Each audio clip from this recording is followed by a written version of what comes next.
أشهد أن لا إله إلا الله وحده لا شريك له الموجد المعدم المخلوقات وأشهد أن سيدنا محمدا عبده ورسوله رغب أمته في الأضحية وأعمال الصالحات اللهم صل وسلم على سيدنا محمد سيد السادات وعلى آله وصحبه ما اختلفت الأيام والساعات أما بعد فيا عباد الله اتقوا الله حق تقاته ولا تموتن إلا وأنتم مسلمون. Hadirin jamaah salat Idul Adha yang dirahmati Allah Subhanahu wa taala. Mengalami khutbah di pagi ini, saya berwasiat kepada diri saya sendiri dan hadirin sekalian untuk selalu berusaha meningkatkan ketakwaan kepada Allah Subhanahu wa taala. Alhamdulillah, pada pagi hari ini kita bisa bersama melaksanakan salat Idul Adha sesuai dengan namanya, yaitu Hari Raya Idul Adha atau Hari Raya Kurban. Maka pada tanggal 10 Dzulhijjah sampai dengan 3 hari berikutnya yang disebut sebagai hari tasyrik, marilah kita mendekatkan diri kepada Allah dengan jalan menyembelih hewan kurban dan membagi-bagikannya sebagai amal sosial kepada sesama muslim.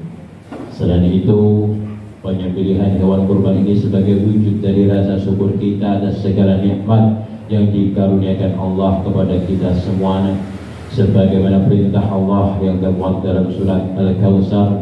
A'udzu billahi minasyaitonir rajim. Bismillahirrahmanirrahim. Inna a'tainakal kautsar fasholli li rabbika wanhar inna syani'aka huwal abtar.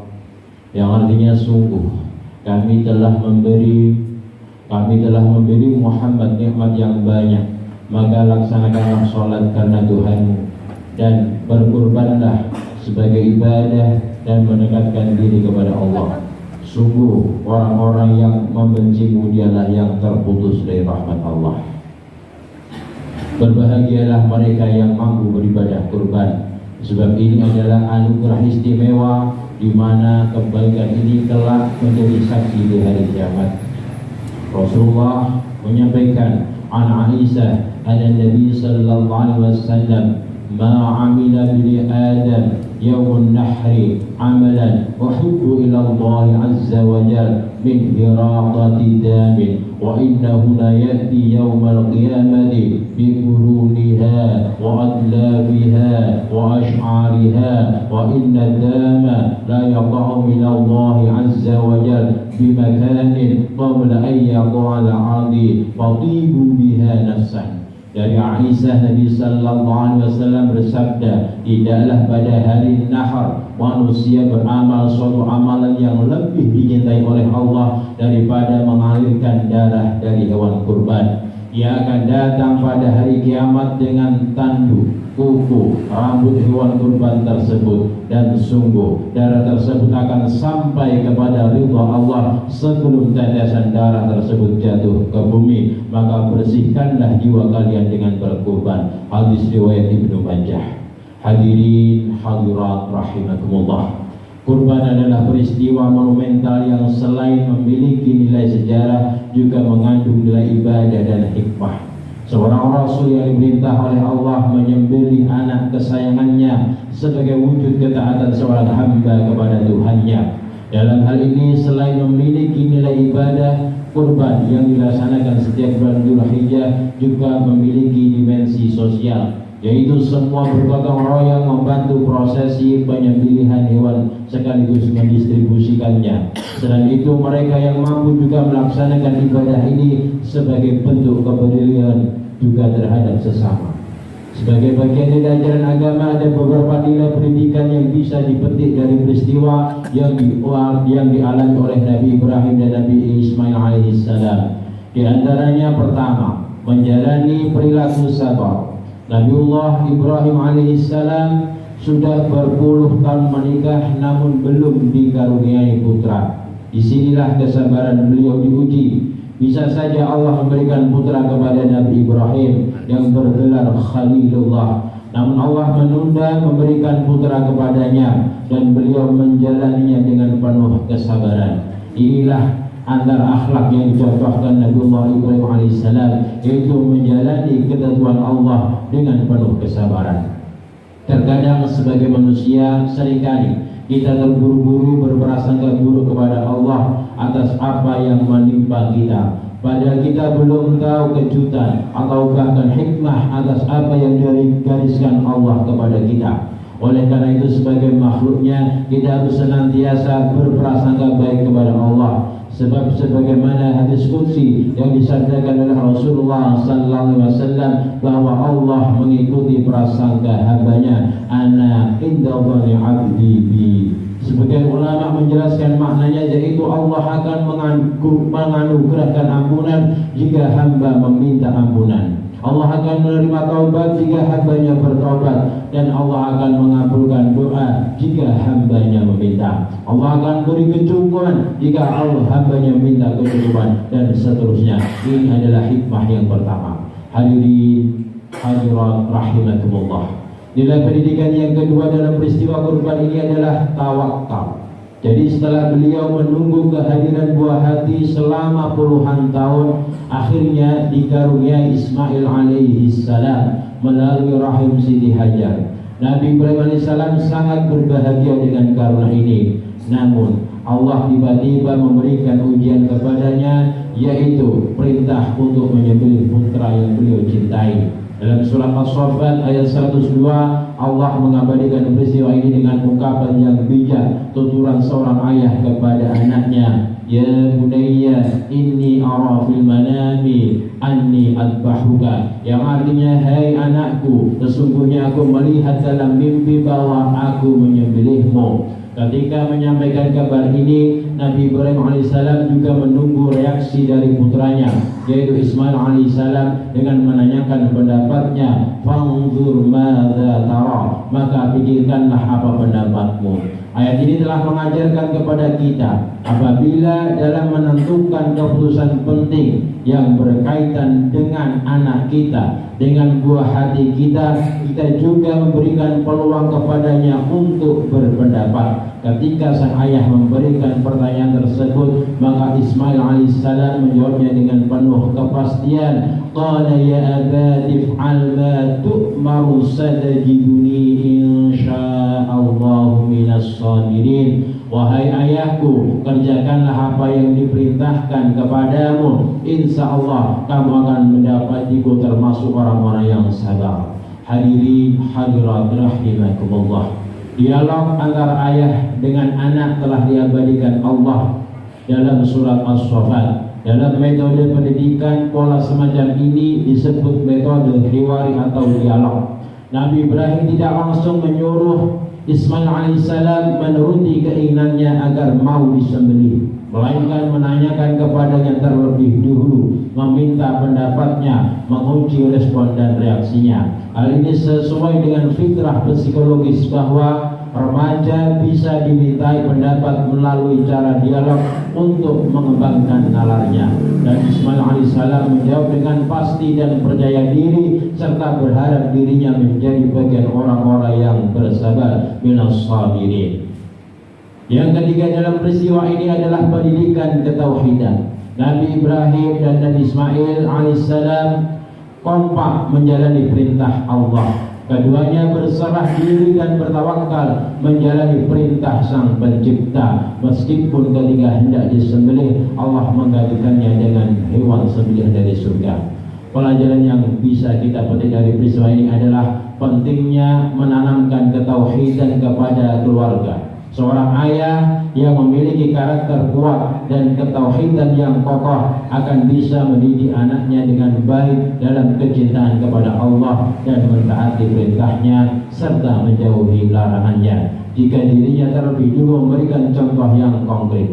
Nabi Ibrahim telah memberikan contoh dan Nabi Ismail pun tidak ragu melaksanakan permintaan dari ayahnya. Sebagai seorang ayah, Nabi Ibrahim memberi contoh bagaimana ketaatan kepada Allah harus didahulukan kepada kecintaan terhadap anak.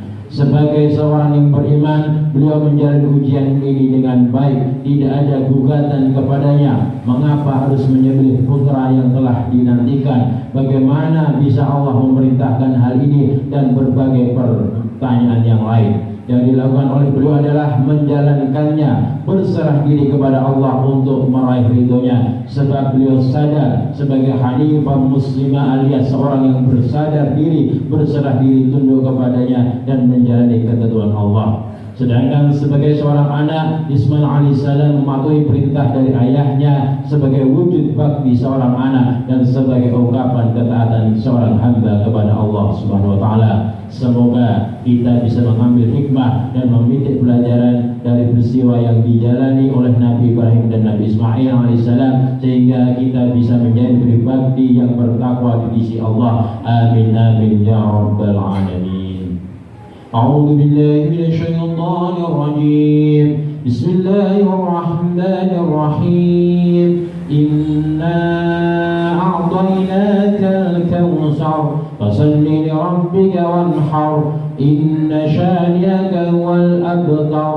بارك الله لي ولكم في القرآن العظيم ونفعني وإياكم بما فيه من الآيات والذكر الحكيم وتقبل مني ومنكم تلاوته إنه هو السميع العليم فاستغفر الله إن الله هو الغفور الرحيم.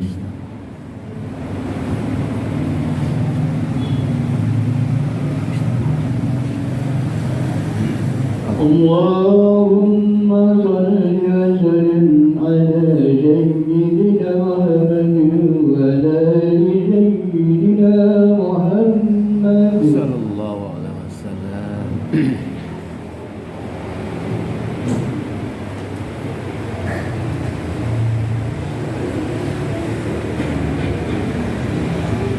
الله أكبر الله أكبر الله أكبر الله أكبر الله أكبر الله أكبر الله أكبر الله أكبر الله أكبر الله أكبر كبيرا والحمد لله كثيرا وسبحان الله بكرة وأصيلا. لا إله إلا الله والله أكبر الله أكبر ولله الحمد. الحمد لله على إحسانه وشكر له على توفيقه وامتنانه وأشهد أن لا إله إلا الله وحده لا شريك له وأشهد أن سيدنا محمدا عبده ورسوله الداعي إلى رضوانه. اللهم صل على سيدنا محمد وعلى آله وصحبه وسلم تسليما كثيرا.